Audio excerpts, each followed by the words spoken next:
I have so much music to play, so I'm gonna just get this kind of going. So New York, Jersey, Connecticut. I want to first go back to. Hold on for 1 second. Hold on. Just mash the door a little bit, because I'm gonna tell her. No, y'all can stay there and keep it going, but I'm gonna give a story. So New York, Jersey, Connecticut, because I got set off, right? Is that what it is? You know I love him, man. Joe Manai, I love you, my brother. I love you. I love you, man. I got dark on you, and I apologize. Shout out to Big D, the weatherman. Yeah. What's his name? MU, I see you. Smooth Ski, I see you. Shout to Fish. We're making radio great again. So New York, I want to give actually an amazing story. Okay. Several years ago, I used to work at a place, 98.7 KISS. I used to fill in for Cool DJ Red Alert, and that's before, that's before I came to Hot 97. So I filled in for Red for a couple of years, and I was very grateful, still am. It relaunched my career. I got fired from BLS. Notice I used the word fired. I got fired from BLS, and where I used to be with Chuck Chill Out on the weekend, and I used to play the rap records. And Red Alert brings me to KISS FM. I'm opening for him. We're in the clubs. He takes a liking to me, and I need to explain something to you that's very important that you may not understand is, like me and Enuff, Red and Chuck were competitive, but friends.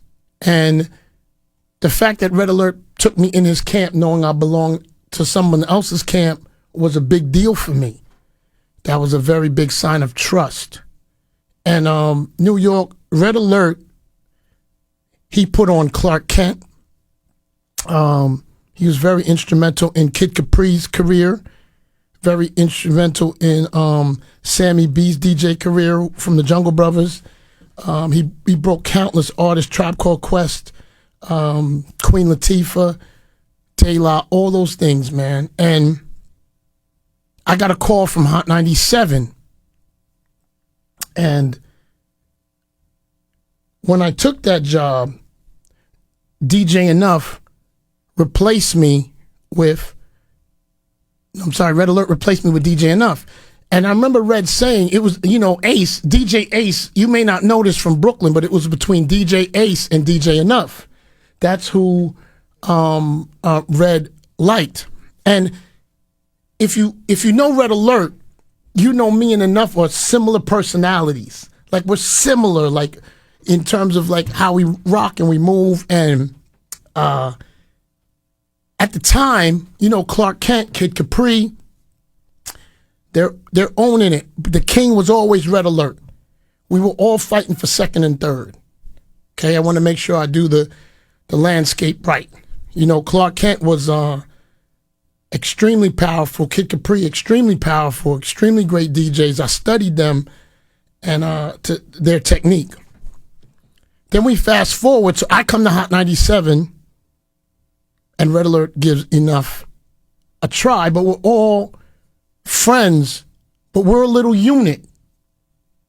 Red Alert, DJ Enuff, Funkflex, we're a unit. And we're rocking together.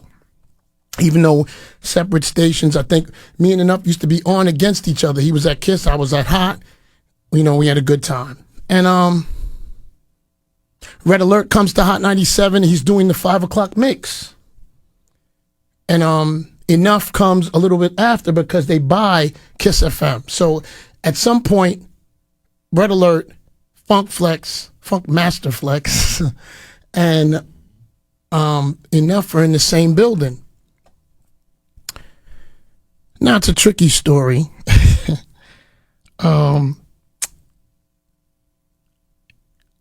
What's the best way to put it, man? We always had a good time, and Red was our leader. And I have to tell the story, and I hope I don't hurt anybody's feelings, but I'm gonna keep it a buck. So Enuff's having a good time, we having a good time, and Wendy Williams and Angie have a situation where they're not in a good space. And when Angie takes over afternoons, Cool DJ Red Alert is the DJ. But with the Wendy thing getting a little bit hairy and Angie and Wendy not having good vibes, Red Alert was kind of no longer wanted. I'm keeping it a buck of the history because it's my last 7 o'clock show, and I'm just gonna keep it a buck. You know, she wasn't really open arms to Red. Angie, don't get mad at me. She wasn't open arms to Red anymore, and I understand why, because if her and Wendy are having friction and it's Red, I get it. And I don't remember the year. He's doing 5 o'clock. Enuff being the good guy that he is and good energy, I think he was doing the midnight run. I don't remember. He was doing like 12 midnight on Saturday. Maybe the morning show. Oh, he was on the morning show. Yeah. And some way, somehow, and Amos, don't get mad at me, Amos Broadcasting at the time was trying to fire Red Alert, I think the week his mother died. And I went in the back and I spoke to Judy Ellis. I said, Red go, I'll go. And me and Enuff and Angie, we never talked about what was going on, but I knew what was happening. And I love Enuff. And you know, he was hanging out with Angie in the studio. And nothing wrong with that while Red's DJing. And it was on your hours. I get it. It's moving, whatever. I do a ski trip. I left my bag up here. I come see Red Alert. They fired me today. Angie and Enuff went on vacation that day. So they couldn't even face him face to face. I disagree with that, but I understand what was going on.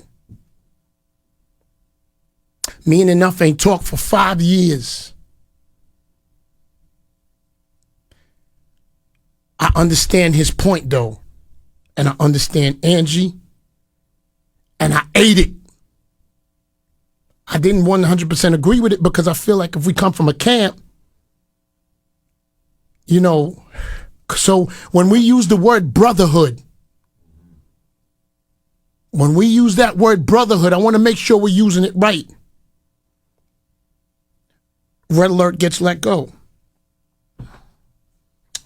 It was an issue to me, but I forgave because I love him and I love Enuff. And it took me a little while to forgive. And Angie pulled us in the room several years later and said, you know, y'all just need to talk about it. I was honest with him. He was honest with me. Great energy. Still is, New York. Just that you know, I still love him like a brother. Because I'm going to tell you something. I watched him on TMZ and I saw them bait him. No, TMZ or people in the street can't make me hate my brother. Because when you lead somebody with the questions, plus I know exactly who sent the camera down and I know exactly the publicist that handled all of that, and the person that arranged that used to work here. So I understand the movement. I understand. Nothing, because what the headline says is not what he said. So, but I want to make sure we talk, because we use the word brotherhood. Now, we're rocking and rolling. We move on. We're at this 5 o'clock thing. Red Alert is no longer here. My guy Enuff, he's doing, I get it. We piece up. You know, that's what he always says. Sometimes we get along, we don't. But, you know, me and him is always back to back. And I'm never going to let my brother fall. So I'm going to go part 2 to another story. My brother calls me. Flex, I need to talk to you. Papa, you know how you talk. That's my guy. He says, I need to talk. This is enough. Mm-hmm. I'm always, you know, we always going to move together.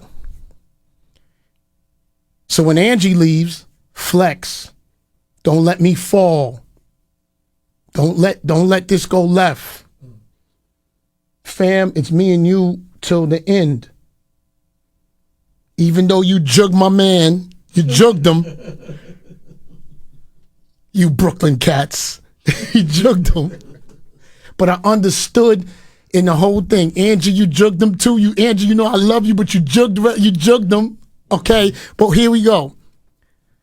My guy comes to me and says, yo, Flex, this guy wants to take my 5 o'clock spot.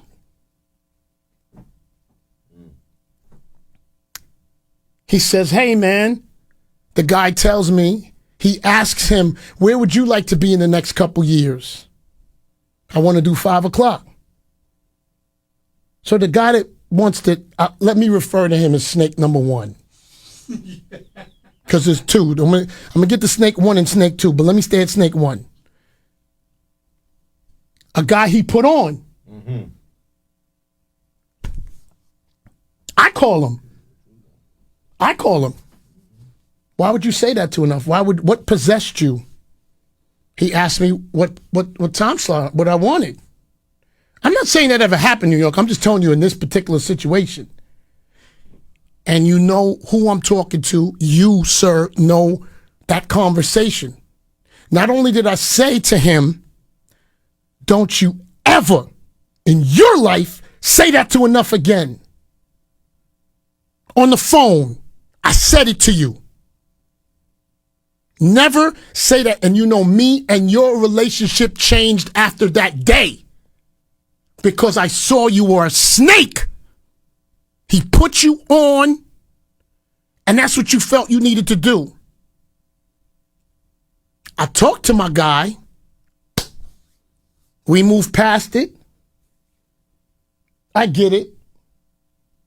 Maybe it happens, maybe it doesn't. But when your number 2 guy is already plotting on you from years early on what he wants to do with your slot, that's not a trustworthy person. Because New York, Jersey, Connecticut, and I'll say it with my team in the room, if they ever, anyone on my team, ever stepped on Enuff, we would have fist fought in the room. It wouldn't have happened. Would not have happened. That's brotherhood and loyalty. When King Brother needs help or positioning or parties or bookings or whatever it is. New York City, I'm full of a room with Trends, a Cap when he used to be here, rest in peace, Ty Boogie, AZ, Spazzo, Triple Threat, James Tat. They all helped me with my music. They never gonna make me fall. When my mother died, Trends call me all the time. I'm gonna keep it so wild a buck today. Trends call me, Joe Jackson call me all the time, and TT Torres call me all the time. When my mother died and I couldn't get out of bed, my team helped me. Now I'm not saying who helps who. I'm just at a situation that I know I had 2 conversations with 2 people, since we're using the word brotherhood, about somebody trying to step on my man for his shift. Since we're using the word brotherhood, I see through you. I see through that type of energy. New York City, we're going to fast forward. That happens. All right. Or it doesn't happen. I don't know. Whatever that is. Since we're using the word brotherhood. Then we get to he moves to another slot. Yeah. Miraculously, in some way, somebody steps on him up there. Your own team is supposed to help you with your show, not take it from you with a smile or tell you thanks for passing the torch in your face. That's not what we do up here. So, back to my brother who I love. TMZ could never twist me up to flip on my guy. I love him to death. Y'all could change words, do words, whatever. And you other 2, snake number 1, snake number 2, hiding so far in the cut. So far. So far. Deep in that grass. But want those shows. Sometimes people never have any intent to help you. Sometimes people have intent to help you into the grave. And I know how to read that. So New York City, Jersey, Connecticut, I would never have anything to do, not just my brother. I would have nothing to do with anyone being fired or no longer here. You know why? I'm too hot. New York City, I gotta be honest. There ain't even been a person that came on. Let me break it down for you, New York. There ain't even been a person that came on the other station that been able to beat me. Clue, I love you. Because I don't want none of this. People like the tours. I'm just saying that station. I'm not saying you, Clue. I'm just saying that station has not been able to beat me. Why would I be worried about anybody in here? Why would I feel that anybody should not be here? I don't believe in that. I don't influence that. I don't need to. I like to grind. Listen, E grinds too. Everybody grinds. And this is a conversation that's rough, but I want to make sure I gave you the pieces that you know that I spoke to all parties. And when it was happening to Enuff for the second time with the 2 o'clock shift, I had a conversation with Enuff again. Did he call you? I said, did he tell you? I see you guys. You know why I see you guys too? You guys never make eye contact with me because you know I know. Because you know I know. Oh, Manai, I'm sorry. I love you, bro. I do, man. But it made me think of that. It made me, I said, you know what? Let me just have this conversation. And you know something? I want to recap this with, I held no malice with my guy Enuff with the Red Alert situation. I love both of them. I hold no malice with this situation. I get it. And I know his heart hurt. I don't like to see him like that.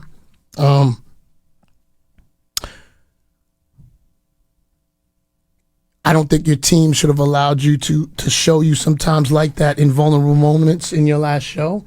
I don't think that was good. I think that should have moved on. I don't think that should have been put out there, but it did. So, you know, I didn't think that was a good thing.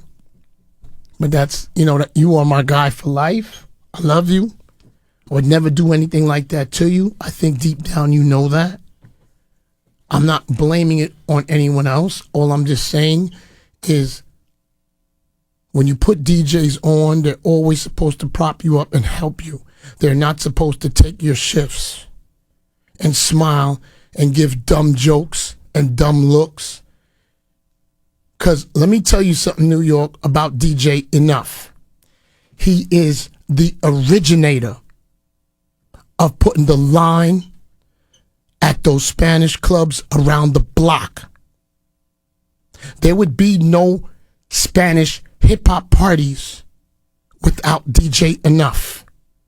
He is the originator of it. He's the originator of doing 2 or 3 bookings a night, moving around, doing his thing. Somewhere between there and now, that was no longer there for him. Nobody threw him a booking with bones, or nobody threw him bookings, nobody threw him nothing, anything. So, everybody, you know, listen, use the word snake, whatever you want to do. You can use all those words, but that when you use that snake in brotherhood, and my brother, I love you, the people who snaked you, man, was in that video on your goodbye. The people who snaked you were standing outside when you was with TMZ with you. They were standing with you, my brother. You go back to that video and you really look at their faces.